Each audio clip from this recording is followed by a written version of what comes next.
Hello students, today we are going to discuss the topic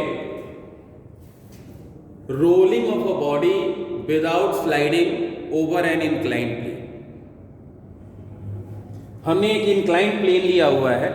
I am supposing the inclination of this plane is theta and a body having circular cross section of radius capital R and mass capital M is kept over this inclined plane like this. अभी इस पे कितने forces लग रहे हैं? Weight of the body mg, normal reaction force, I am supposing this reaction force to be capital N, and frictional force Fs. This is the frictional force.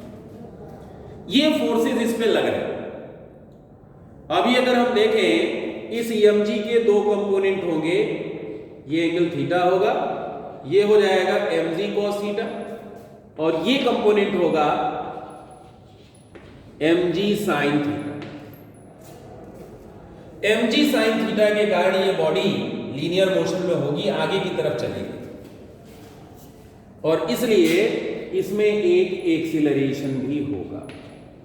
लेकिन आप देखें, यह जो फोर्स है ये इसको इस एक्सिस के अबाउट रोटेट करने की कोशिश करता है. यानी यह जो फोर्स होगा यह एक टॉर्क बनाएगा, और टॉर्क होगा तो एंगुलर एक्सीलरेशन भी होगा. पहले हम देखते हैं net force down the plane क्या है. Net force down the plane is mg sin theta, और अपोज कौन कर रहा है? Fs. This is equal to net force is equal to mass into acceleration. Mass is m and acceleration is v. This is equation number first. Body में upward इस vertical axis पे कोई motion नहीं हो रहा है, इसका मतलब n minus mg cos theta is equal to n minus mg cos theta is equal to 0. This implies that normal reaction n is equal to mg cos theta. This is equation number second. अब हम ये देखेंगे कि ये जो friction है ये इसको रोटेट करने की कोशिश कर रहा है, यानी ये एक टॉर्क बना रहा है. किस एक्सिस के अबाउट? इस एक्सिस के about. So the torque, the moment of force of Fs about the axis of rotation, that is torque, is equal to force multiplied by perpendicular distance. And torque is equal to, torque is equal to I into alpha. ये भी होता है, torque is equal to I alpha होता है.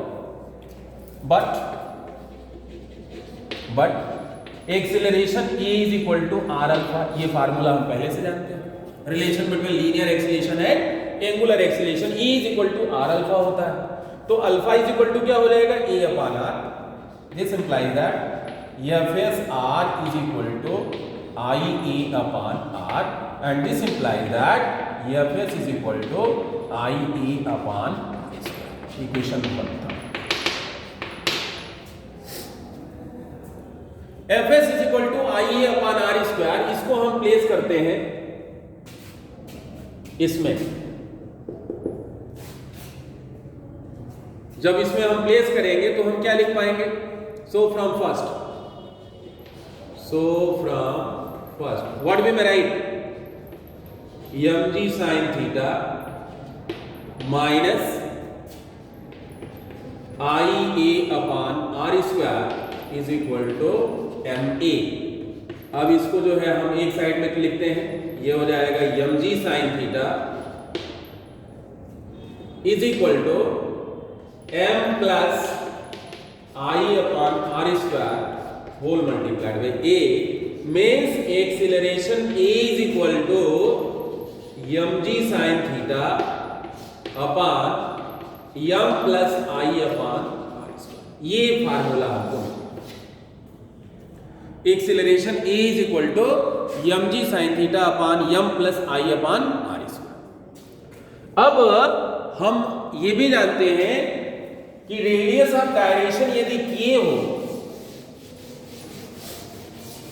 Radius of gyration की value अगर हम के लिख लें तो I इज इक्वल टू हम लिखते हैं एम की square. So A is equal to M G sine theta upon M दो है, दोनों में कॉमन ले लेंगे, 1 plus k square upon are square, k square upon are square. अब यम से यम कैंसिल हो जाएगा और रिजल्ट मिल जाएगा acceleration A is equal to g sine theta upon 1 plus k square upon are square. ये फार्मूला हमको मिल गया, ये हमने नोट कर लिया। Acceleration is equal to g sine theta upon 1 plus k square upon are square. अब हम कोई स्पेसिफिक केस ले रहे हैं, जैसे हम ये जो कर रहे हैं कि the rolling body is solid cylinder. If the rolling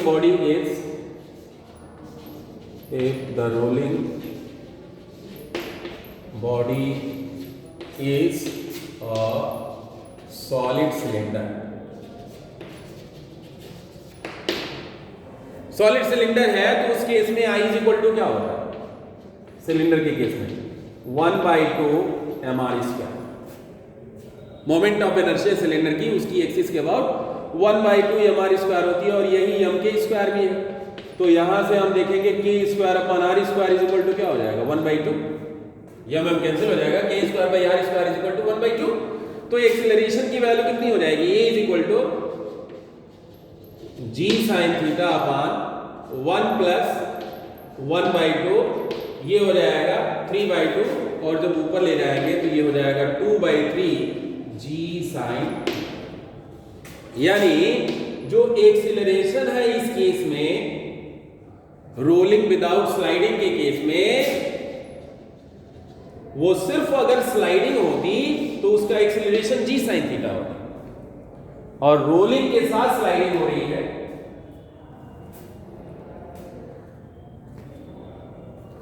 सिर्फ स्लाइडिंग होती तो उसका एक्सीलरेशन जी साइन थीटा होता, लेकिन जब रोलिंग हो रही है बिना स्लाइडिंग के तो उस केस में उसका एक्सीलरेशन उससे कम है, यानी 2/3 है उस एक्सीलरेशन के। आप इसके हेल्प से कोफिशिएंट ऑफ फ्रिक्शन भी फाइंड कर सकते हो। कैसे? आपने इक्वेशन सेकंड से लिखा है n is equal to mg cos theta और f इज इक्वल टू होता है mu into n। fs is equal to होता है म्यू इंटू n, तो ये हो जाएगा mu s multiplied by mg cos theta. और fs इज इक्वल टू आपने क्या लिखा है? fs is equal to IA upon are square, IA upon are square.